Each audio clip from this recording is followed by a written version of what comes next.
Uh, got some Well, weed. welcome to the Distorted Dialogue podcast on the Metal Institute of Thrashology. We Are got we going? Braun Dabney, the bassist from the kick-ass band out of Lexington, Kentucky, known as Crop. Kick-ass Hey guys, Braun. are we live? Is this a No, thing we're now? not live, we're recording, but Yeah, that's cool. I'm good with this. yeah, I man. like this. Well, hey, let's talk that SSRI album that comes out on August 22nd on Third House Communications. What a killer album that is, man. You know,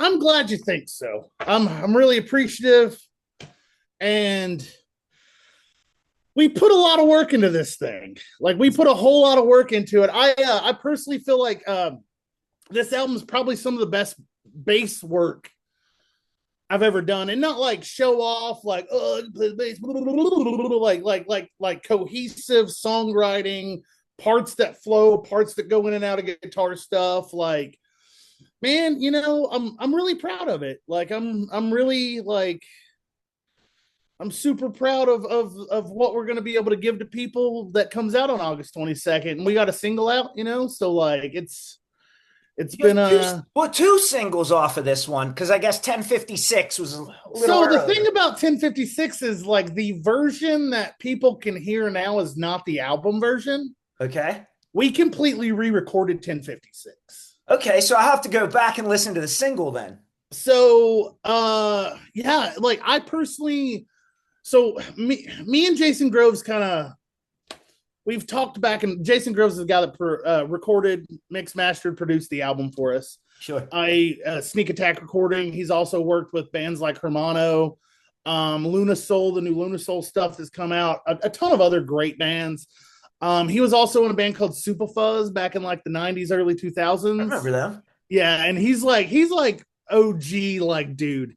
Yeah. Um, so he really likes the original version of 1056. Like he thinks it's got this raw thing that we couldn't recreate. I like the new version. Um, it's got this part where like I'd have to listen to it, but it's got this part where like it goes in heavy and it kind of feels like a shotgun blast hits you. Yeah. And like, dude, like I just like the production behind it's really cool. I'll And be it honest. matches the rest of the album. Like we kind of talked about it when we were doing it, because at the time we released that single, um, we just needed to get something out. Yeah. And like it took us a while to write SSRI. Like it's like, I mean, we write slow songs very slowly. Yeah. And we don't, like, if something doesn't feel right, if something doesn't feel like it's got that crop vibe to it, we're not going to release it. So like it took us a minute to really like, because like that first like the first EP, like it delivered something that we felt we needed to uphold and doing a second album. Yeah. And with SSRI, like we did the same thing with the first album. Like we really took our sweet fucking precious time, Yeah. because we wanted something, and you've heard it all the way through.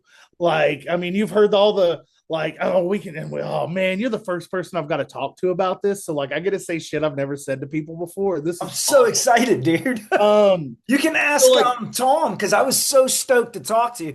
I so fucking like I even reached out to you before I even heard the whole album because I was yeah, like yeah, yeah. stoked. Yeah, you did. So Tom, I think Tom had brought you up to me. And now the band Tom. Yeah, yeah, yeah. Yeah, yeah. Tom Robbins. And Yeah. Tom Robbins is a sweetheart. Like, he's a good dude. He's an affiliate with, or one of the owners of Third House Communications. Oh, I didn't That's the know that. label that's putting out the new crop record. That's the label that put out this record there. Little product placement. If you don't have that, there's a couple available on the interwebs somewhere. So I'm hoping this band that comes to Squirrel Hill called Crop. I hope they bring a copy of each album.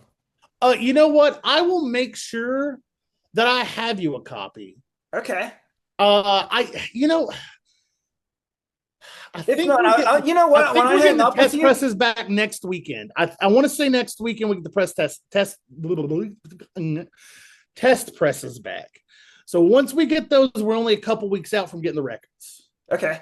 So basically, as long as it sounds as good as I think it's going to sound, we're going to have those records by the time I see you. And Awesome. you can buy both of them. I I can't will. promise you the first copy off of it because people pre-ordered and like we're playing with Conan the night before in West Side Bowl, so hopefully like we sell a couple albums and like maybe a t-shirt or two.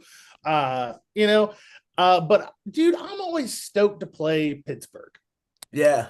I have we're from Lexington, Kentucky, and Pittsburgh's the only place we go and we're like, why is Pittsburgh so Lexington, dude? Like, I mean, I swear, like the vibe of in Lexington's like the small brother, like Pittsburgh's fucking huge. Like, I go to a place like Pittsburgh and I'm from a small town, like very small town in the fucking mountains. And so when I came to Lexington to me was like huge. And then I go play places like Pittsburgh. I'm like, oh my fucking God, why are there so many people? There's so many. And then like you guys have the same like Appalachian vibes. Yeah. And like you have the same love for like porch folk music and like string stuff. And like it's just like when I come to Pittsburgh, it's I feel at home, like I feel like I walked in and I'm just like, all right, cool. I could not afford that house, but I'd totally buy it if I could. Maybe I can find a shitty fucking basement to rent from somebody, Yeah, man.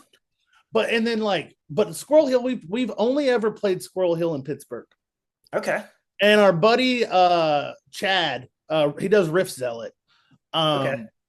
And he books there, but they do a lot of comedy shows. But like every once in a while, I was like, oh, my homies in Howling Giant want to come through. We're going to do a show. Oh, my dudes in Horseburner want to come through. Yeah. Oh, Friendship Commanders want to come through, or Crop wants to come through. And I'm just like, I'm glad to be involved in that list of bands in any way at all. Cause like, not only are they like my community and my friends and people I really look up to and appreciate their music and appreciate what they're doing, I just like to be around people like that, and it's real cool. And Squirrel Hill has that thing. Like I don't necessarily know how big of a venue it is in Pittsburgh or how well known it is or anything like that. Like, have you been to a show there before? I just went to my first show there. There's a young lady. She's in this band called Funerals. And Shy. Okay. Yeah. I know Shy. So I heard How Doomed and Stoned at West Side Bowl. The first, maybe not the first time we played, maybe the second time we played there. I don't know. It gets a little weird once you've played the place multiple times because, like, I tend to get drunk, so like, it all kind of blurs. But we played with them. She was playing with a Horror Hound. Yeah, that was the band. And they were like, dude, the vocals were crazy. The guitars were good. Like everything was super heavy. And like, I've not seen Funerals yet, but like, I guarantee it's awesome. There's no doubt that it's not awesome. So who'd they play there with? She put on I'm interviewing you now, so just so you know. I said I'm interviewing you now. I'm asking. Hey, that's cool. I like this more conversation kind of vibe. Yeah, this is what I do, man. Questions at you. Yeah. And we won't do questions. I'll just talk, you'll talk. We'll have a little talk. It's awesome. Tell some jokes. I started this whole you got a Kimball the Fuzzwitch shirt on too. Yeah, I figured they're like one of the few shirts I have that are like, I saw Apathoesis up there. It's right there. Yeah. Oh yeah, dude. I love Temple, man. Alphabetical order fucks me up. But here's dude, my records are like the worst situation ever. It's chaos. So this is metal. Okay. This is like emo pop punk fucking weird like that shit. Then it gets into country and like pop and rap music and then more country. I can do everything but country. Well, I only like certain country. Sure. I do like Sturgill Simpson though. I like Sturgill Simpson, but like so my favorite Sturgill Simpson's actually like it's Sound and Fury. Oh, it's a good one. That has the Nirvana it's like the best desert right? rock album that ever came out. Like it's literally like he wrote a desert rock. It's not a country album. Like he wrote a desert rock album. It just like it broke so many molds. Yeah. And the fact that he did it, not a like if he had to come out with that album, he would be doing the same shit all the other bands on the underground are doing. But he had all the country shit. But like he wrote one of the best desert rock albums Yeah. like ever. Like, dude, it's so good. And then like even the thing on Netflix was really cool. Ooh, I Have you didn't see seen that. Oh, dude, so he's got like this anime thing on Netflix that goes with like the whole album. It's really Okay. cool. Yeah, but Yeah, yeah. Sturgill's cool. I got lucky enough, like Tyler Childers is from Lexington. Okay. And so like I got to see Tyler play like outside of a food truck with an acoustic guitar Oh, that's basking, like cool. asking for money and shit. And I've seen him play like Al's Bar where I book. I've seen him play at Green Lantern. I've seen him play at like some barbecue joints. And then I've seen him play at Rupp Arena multiple times. And one of the times was with Sturgill. And like, so like I, I like I like Appalachian music. I like guys that are doing that. I respect it. I have a huge respect. If I was more talented, I would probably be doing that or bluegrass. But man, I'm just good enough to be in a doom metal band. So here we are. I'll You be know? honest though, after I listening to SSRI like 106, I don't want to listen to it too much before I Okay, get so it. can I ask you a question? What did you think about the opening track? Can I be honest with you? You can Yeah, ask Corrine from C Squared. I yeah. actually I reached out to her first, like, hey man, I'm gonna Did do me and you this. talk about this? We talked about this one night, didn't we? We were like messaging a little bit, like on Yeah. Instagram. What happened was I heard the first track and it grabbed me right away. And I heard the Doppler at the end of the track. Yeah. And I messaged you and was like, that's either a Doppler or an ultrasound. I couldn't remember the Yeah. sound. Yeah. And I wanted to know that your album is so impactful. I immerse myself in music when I listen to it. Yeah. And Yeah. Yeah. so, I'm the same. I like to listen to whole albums. I'm yeah, not a hits guy. I'm like a I hate man, hits. I love when a band writes a good song or two good songs, but man, when a band writes an album that you can just Yes. put on and listen to, like that's my shit. That's where my mind lives. Well, I told Corrine from C Squared, thank you so much, Corrine, for setting this up. But I told her that this might be my album of the year already. And only the first track grabbed me. And then I really liked how you guys, I don't know what the effect was on the music that gives it that kind of like old school, like skipping feel. But it It's played, just the music, man. Like it's just like we sound like that live. dude, Like it flew and right like the in. thing the thing about crop is we always want to be the band that the album's good, but you don't get it until we play it live. Like, and that's been our goal from the whole point is be like, man, you can put a good album out, but if you can't play that album live and just Yeah. deliver that album live, Dude, I'm so stoked to see and you live then. everything we writes in that kind of, all right, this is what like this is how it's gonna be, like, and um I lost track, whatever. Okay, go say So something now. I started with the obviously Flatline is the first one, and I really liked how the guitars just worked right into the Doppler effect. It was like the same Yeah. cadence and rhythms. And it established So to me the first track not only establishes the emotional content of the entire album, yeah, but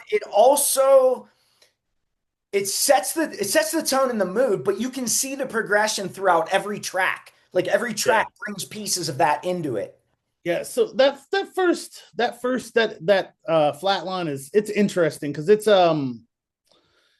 it's the vocalist Mark. It's his old manager in his previous band. Mark was in a band that did a lot of cool Okay. stuff, and I'm not going to mention stuff he did because I don't do that. But like Mark was in a band that did a lot of really cool stuff and had a lot of good opportunities. And this guy was like a mentor to Mark. Well, he passes away, and Mark gets hit up by his partner, and they're like, "Hey, we have Ron Manley's like Dying Heartbeat.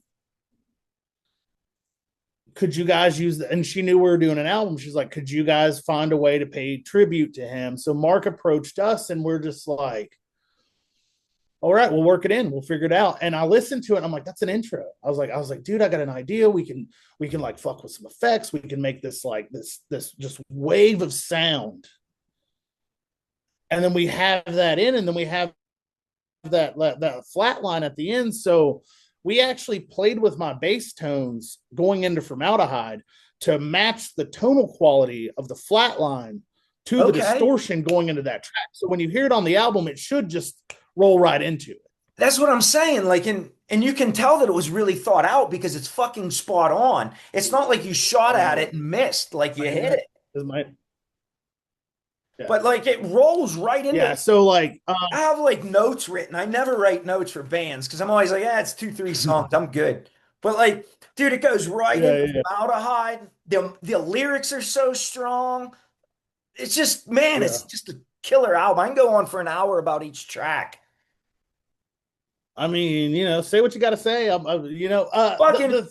I got, so Formaldehyde, I like the part where he says, cut me open for the blood inside. And there's like bits of nuances and emotions hidden in like negative space. So the negative space in that song to me works so well with Mark's dissonant, soft vocals because he like dials his vocals back a little bit on that track. Well, he comes in really strong in the beginning of that one. Like he comes out the fucking gate kicking. Yeah. And then when he goes soft into that like that part of the song, like we had never heard him sing or like be pretty with his voice or do, and he just did this thing to where like when we recorded the demos for that, or the scratch tracks or whatever, Mark delivered his vocals and we're just like, bro, I don't know if you can redo them. Like I don't like because like they had the producer had everything. Like I'm not a sound engineer, I don't know the technical terms, like I can't give you that, but he had the mics like hot.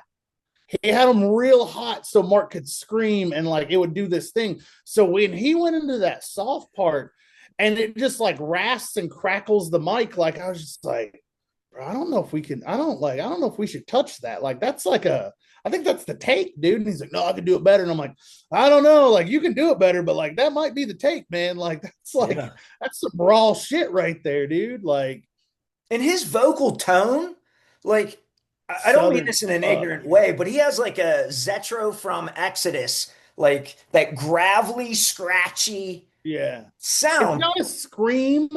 Right. It's he's singing. Like that's his like when you talk to him, he talks like that. Okay. Like he's and it's not but like he's just got this like southern twang. I smoked too many cigarettes. I've done more drugs than anybody, like vibe to his voice that like, and it just like it's just that's his voice, but when we heard him do the soft part on Formaldehyde, we're like, whoa, you got a completely different side to that thing. Like, cool, dude. Like it was cool. Like it was cool.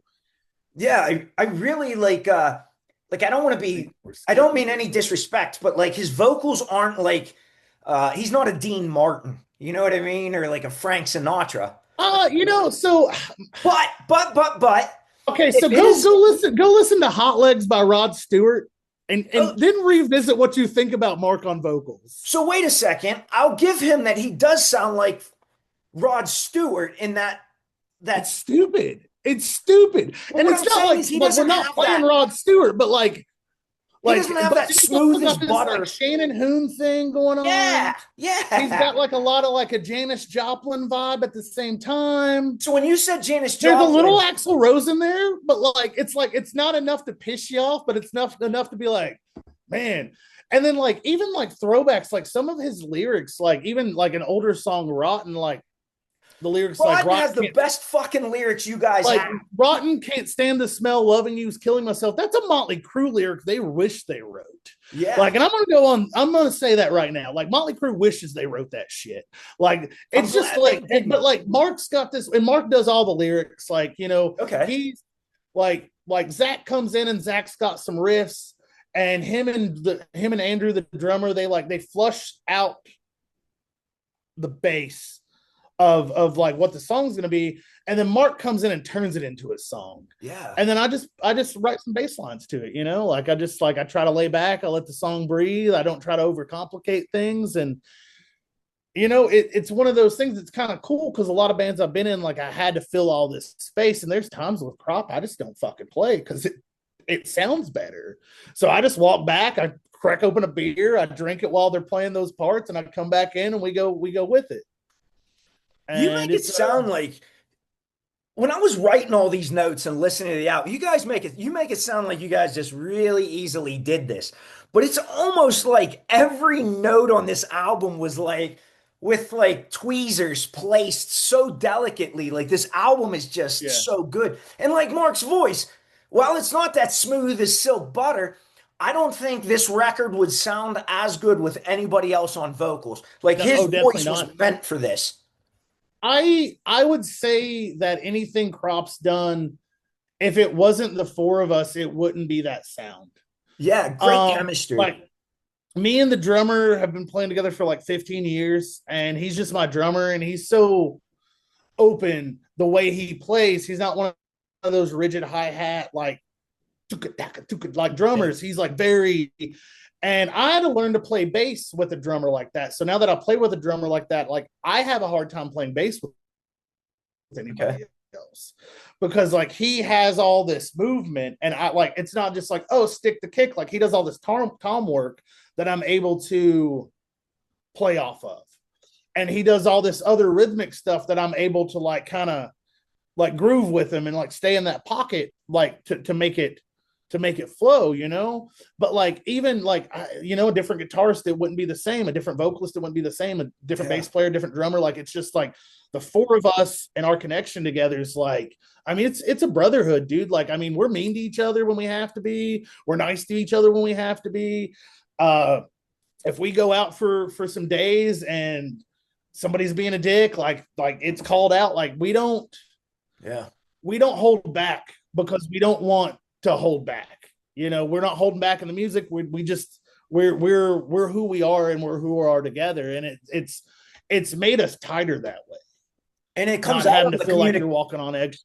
Yeah, and it comes out in your music, the chemistry, and you know, because music is really just instruments talking to each other, and the chemistry between you guys is so strong, and it's evident on these albums.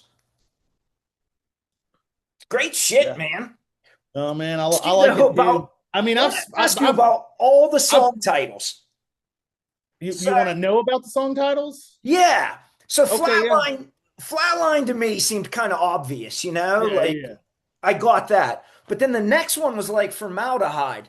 And then it made me feel like coming off of Flatline, like Formaldehyde is a preservative, like a preserving agent. Yeah. Are you trying to preserve memories? Like, where did the that's to the listener.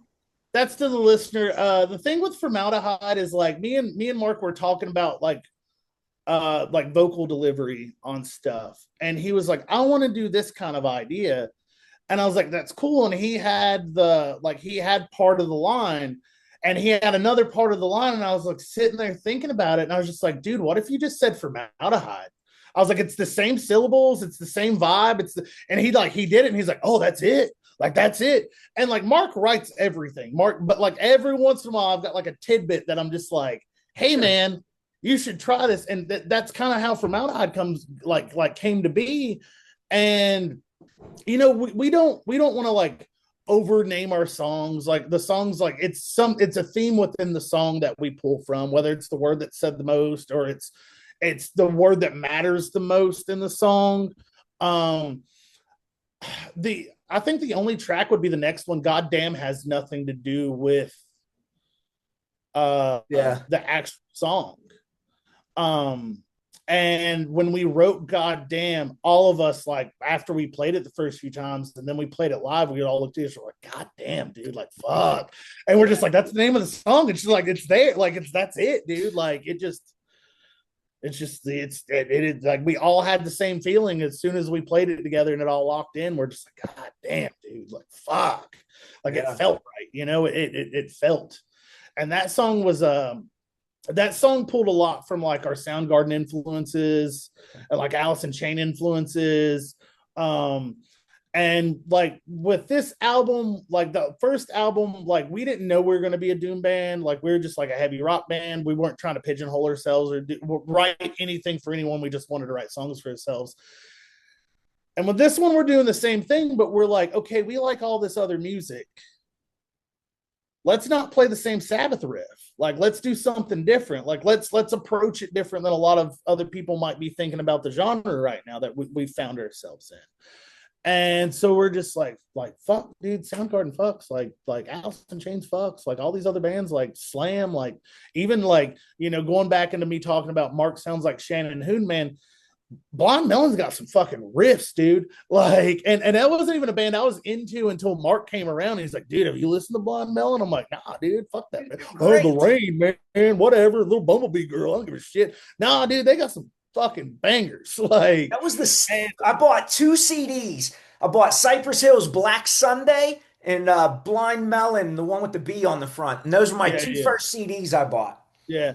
And no, I mean, they've like that whole album's good. You know, it's not like, yeah, that single's great, but like the whole album's good, dude, and it flows. And like for that, like that to be like I was young and I bought these albums and this is what it is. Like that's a good, like, you know, like that's a good introduction. Cypress Hill fucks, like, yeah. So, but yeah. So what happened with me was I started this channel, and obviously I'm into thrash metal. I love thrash. I love speed. And I was talking to Shy a little bit, and she asked me about this. We have a festival in Pittsburgh called the Descendants of Kron. Yeah. So I went out. I'd love to play that, by the way, if anybody ever hears this. I'll make sure I make sure I'll send her a message. But so I went out this fall. She invited me out to come and film a little bit, and it was really my first introduction to like stoner and doom metal. And before that, I caught her and Temple of the Fuzz Witch, and Temple's cool because like Temple's so like they're cool because like they have that like black metal kind of vibe, but then they like doom it out real hard, and like Noah's really good about constructing that music. Like, I mean, dude, and Temple's great. Temple's a great band. But yeah, I know Temple's one of those bands that they do something different. They do something different that nobody else is doing. They do it in a different kind of way. Yeah, there's bands that sound like that part or this part or that, but the way it's put together, there's no band that sounds like Temple. Like Temple's its own thing. And also they're like just great dudes to be around, you know? Yeah, great guys. We got lucky and played like a Detroit date. Then we played Reggie's in Chicago, and it was like them and Astronaut. And then we brought them to Lexington, and we played a Lexington gig, and it was like all 3 days were awesome. Like it was a good vibe. Everybody was having fun. It was like the drummers all got in a little circle, and all the bass players were in a circle, and the guitarists were talking, and the singers were just like smoking cigarettes. Like, why do these guys care? You know, like it was fun, dude. Which, you know, all the singers are also instrument guys, except for Mark. It's the only. I've been trying to get them to come on. In a corner smoking cigarettes, being like, "Why are these dudes like this?" You know. I mean, that's kind of how all like stoner doom singers are. Yeah. But I've always wanted Temple to tour with Mother Iron Horse, and I think it'd be cool. Dude, I love Mother Iron Horse.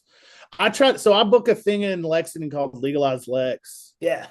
And you know, Mother Iron Horse is a band I'm like. They're like that. They're one of the bands that I'm like, man, 1 year, like I've hit them up. We've talked. It almost happened. Then it didn't happen. And you know, me and Marco are pretty cool with each other. So it's just like, we should like come on down, guys. Like, I think Pittsburgh would be a great place for you guys to play. We're big enough too, you know.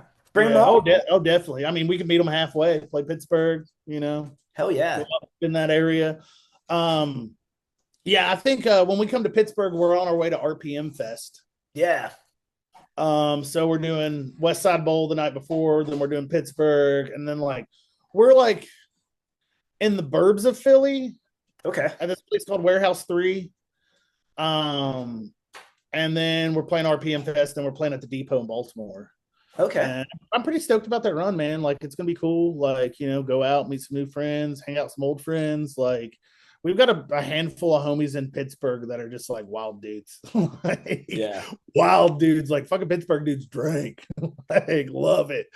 Oh man. I had to hang it up though because of I hung it up 5 years ago. Things get a little Oh out of yeah, yeah, control. yeah. No, you're Pittsburgh, dude. You got to hang it up at some point. Should have fucking kill you, bro. I was in the Marines for a while, so we took it pretty hard, The Yeah, livers yeah, had some rough days. yeah. Mark was a Navy guy. Okay. Yeah, he was a Navy guy. He Yeah, doesn't me and talk. him will have to swap stories when he comes to Yeah, town. yeah, yeah. He'll talk to you. He doesn't talk about it too much, but Yeah, yeah, he's a yeah. Navy guy I'm sure. for a I'm minute. glad. I'm glad Tom introduced me to you guys. Tom was talking about crop, and I was like, I'm gonna have to check him out. And then I did, and shit, man, I'm hooked. Yeah, man. I like that. I like that people like it, man. Like, it's a weird thing being in a band because like you spend most of your life being in a band and people are like, oh yeah, you're in a band, whatever. But it's like Crop's the first band that like it's been um like like people hit us up to book us, like, or people ask us to do stuff. Like it's kind of cool, man. It's cool, like Yeah, it's cool. Like you still hear your fair share of no's. You shoot for something and it just doesn't work out. But like at the end of the day, man, that's just music. yeah. That's what people always say to me. Like, can we swear on here? Like, dude, it's just metal. Let's have fun. Yeah. No, totally. I mean, dude, nobody's here to get famous or big. Nobody's going to be as big as Metallica. It's just not going to happen. I mean, except for Knocked Loose. Like, obviously, they're going to take over the world at some point. Sure. But I mean, they're from Kentucky also, and I've been saying that I've been saying that for like 12 years. Okay. So, um, but like you don't do it for money. You don't do it for anything. You do it to write the fucking songs. You do it to meet cool people, and you do it for the 30 minutes you get on stage, and you get to play those cool songs for cool people. And Yeah. that's it, dude. Like everything outside of that is just putting some work in to make sure that 30 minutes happens and those cool people might be there. Like. Yeah. And that's what makes it worth it. It's what Yeah. makes spending a year and a half in a 10 by 10 room writing SSRI, putting Mark in a closet with no light so he can write the saddest fucking lyrics he can come up with. Yeah. That's what you do all that for, so you can take it to play it for people. Yeah, but that's putting your work in. Obviously, you guys are putting more in than others. Well, everybody puts their own, everybody's just different, man. Everybody sees their vision different. I don't think any musician approaches it wrong. I just think everybody kind of sees it in their own, the music industry is such a jaded place to be. Yeah. And it gets harder as you get older. Like when you're young, you're really like bright-eyed and bushy-tailed and like everything's cool, it's great. And then you get to a point to where it's just like a lot of people lose that. Like a lot of people like lose that lust for it. And I feel thankful for the life I've had and the jobs I've had and where I'm at, that like, man, I just never really lost that giddy kid inside of me that's still stoked to play bass in a band. Like I just, Yeah. every day I'm just like, this is fucking sick. Like, let's go fucking play. Let's go do something. Yeah. It's we all feel that way. We're all still stoked about it. And Yeah. I just feel like, a lot of people let all the no's get to them. And it's hard. It's hard as a musician to be told no so much. But like eventually you're just like, well, if the worst I'm gonna hear is no, like fuck it, man. Let's do this. Like, let's try for it. Like, Good thing I okay, went. like Good thing I went after all them girls in life who told me no, because I'm already skilled. You know what I mean? I'm used to it. I think we froze again. I'm used to the chicks saying no, I think, is man. it my internet? I don't know. We're having storms out here. Can you hear me? Bro, I've been married for like are are you having, is that what it is? Storms? Yeah, we had real bad I'm storms today. gotcha. It could be my internet connection too. It gets a little weird, but Yeah. yeah, it is what Well, it is. That's we what only got a editing couple for. minutes left anyways. We only got 3 minutes left.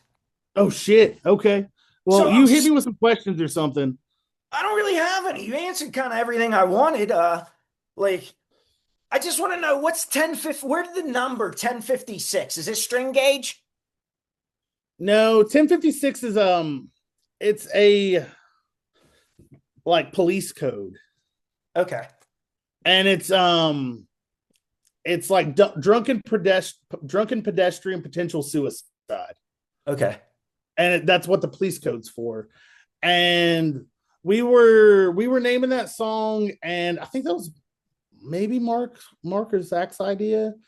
And we were playing around with stuff, and once they were just like, "Oh, dude, like this police code's that," and I'm just like, "Fuck it, match!" Like, because it's like it at the end it talks about him walking. Yeah. So like he's in this mindset, he's walking, and 1056 is like, all right, now the cop car shows up.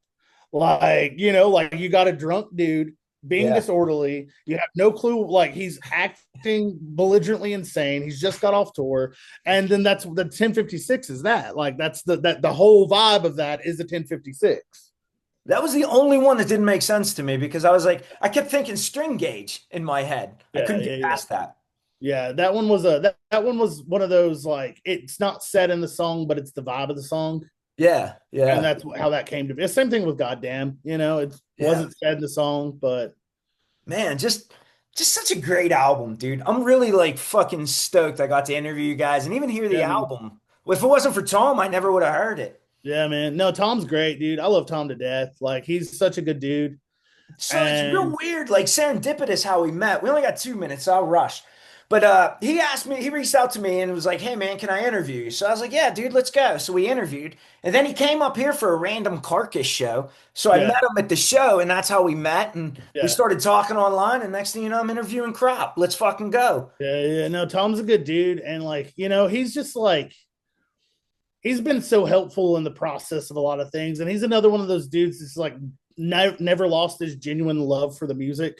Yeah, yeah, yeah. And You he get just that like he right away. wants to be involved. He sees things happening, and he's just like, let's go, guys. Like, and he's just like he's that random dude. If you're having a bad day, man, he'll just randomly hit you up and just like spark you back to life real quick. And it's like, all right, cool, man. Yeah. Like hell yeah, bro. Yeah, Like, that's what I was when I told him about how much I liked Crop, man. He's just been so great. So yeah, I wanted to thank you for stopping by. It's you yeah, got a man. lot going on. You got interviews lined up. I think we should do this when you come to Pittsburgh, and Yeah, let's do it. we Let's should do do it. something to promote you. We, I don't know, man. We could come up with something. I'm sure there's a dumb video we could come up with or something Yeah, fun.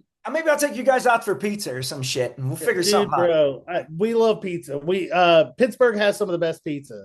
Fuck yeah, Like, I mean, and I didn't believe it because like I'm like it's pizza, man, it's pizza. And then you go to Pittsburgh and you're like, no, man, like they got limestone in that water. That's pizza. That's why our bourbon in Kentucky is so good. It's limestone, bro. Like, well, right so before this cuts out, I want to tell everybody to pick up SSRI on August 22nd on Third House Communications. Fucking pick up their old album, Crop, the self titled. That one kicks ass too.